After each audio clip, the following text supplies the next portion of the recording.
भाग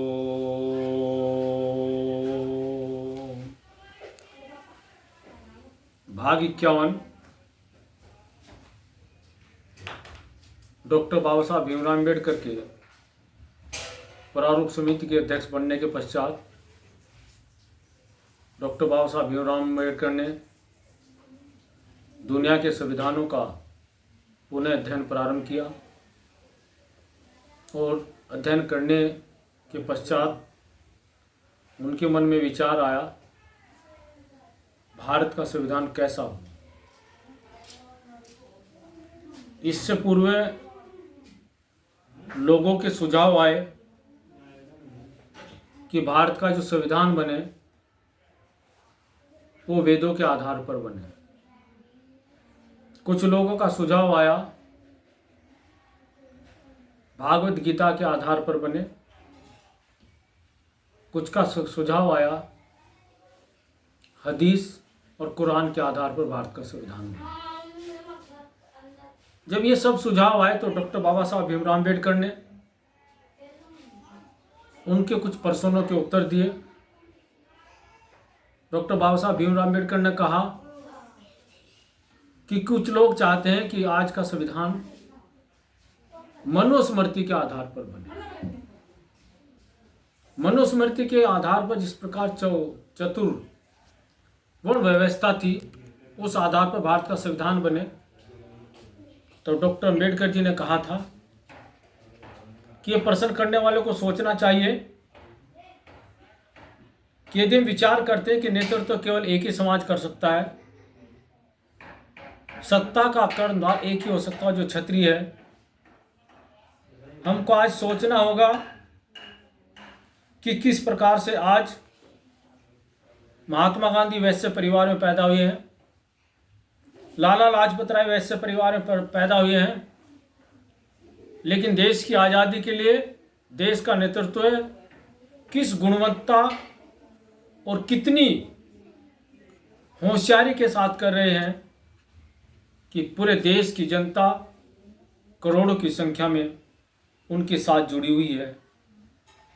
दूसरा, अगर हम कहते हैं कि एक विशेष व्यक्ति के पास विद्वत्ता का अधिकार है, एक विशेष समाज का व्यक्ति विद्वान होता है, तो हमको विचार करना होगा कानून के उच्चतम ज्ञाता सर चिम्मनलाल शीतलवाड़ उच्च कोटि के विद्वान थे, वो किसी ब्राह्मण जाति में नहीं पैदा हुए थे।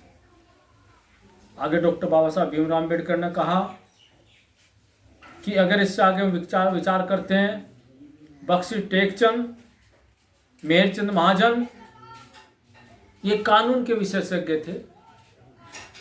ये कोई भी व्यक्ति उस समाज से नहीं थे, बल्कि बनिए जाति से पैदा हुए थे। आगे डॉक्टर बाबा साहब भीमराव अम्बेडकर ने कहा कि कुछ लोग कहते हैं कि व्यवसाय में चमड़े का काम चमार या जाटो ही कर सकता है, लेकिन आज विचार करिए, इस कार्य को जब बनिए समाज ने, व्यापारी ने अपने हाथों में लिया तो बड़ी कुशलता से किया, जिस कुशलता से चमार जाटो इस कार्य को नहीं कर सकते। यदि उसको पकाने का काम है, जूता बनाने का, और इसलिए आज सबके सामने ये धंधा कितना श्रेष्ठ हो चुका है। आज टाटा, बाटा, खराती, अरोड़ा वैसे सब इस कार्य को कर रहे हैं। ये बड़ी गुणवत्ता की बात है। एक समय तक व्यापारी हलवाई का काम करता था, एक समय तक बुरा कार्य माना जाता था नाचना गाना, लेकिन आज थिएटरों में, पिक्चरों में अच्छे अच्छे घराने के लड़की और लड़कियां जा रहे हैं। ये आप सब देख रहे हैं।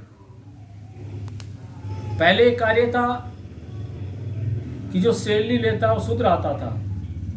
आज डॉक्टर है, इंजीनियर है, टेक्निकल क्षेत्र में कौन कौन समाज के लोग जा रहे हैं। यानी इससे साबित होता है कि जो लोग कह रहे थे कि एक विशेष तरह की व्यवस्था अपनाई जाए, जिस तरह कुरान की चर्चा करते हैं, जहाँ जहाँ कुरान की या हदीस के द्वारा शासन चला है, वहाँ हमेशा विवाद खड़े हुए हैं।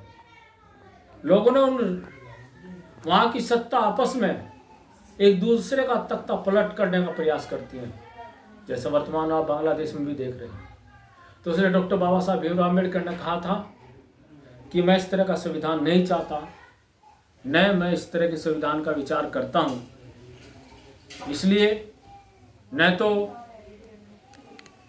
जो लोग चर्चा करते हैं मनुस्मृति के आधार पर, न वेदों के आधार पर, हाँ इनमें जो उचित है, जो श्रेष्ठ है, अच्छा है, वो सब स्वीकार करेंगे और उसको संविधान के अंदर उचित होगा उसको लेकर आएंगे।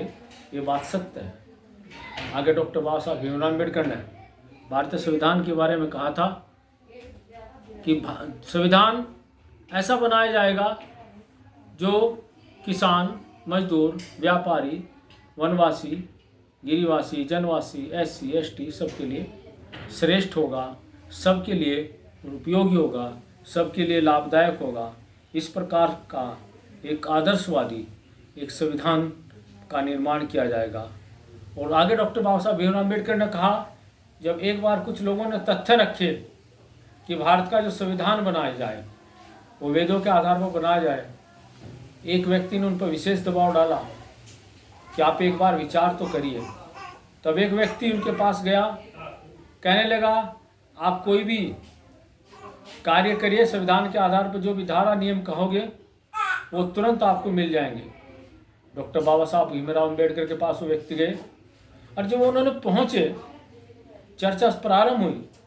डॉक्टर बाबा साहब भीमराव अम्बेडकर ने कहा, बताइए वेदों के अंदर विदेश नीति के बारे में क्या लिखा है।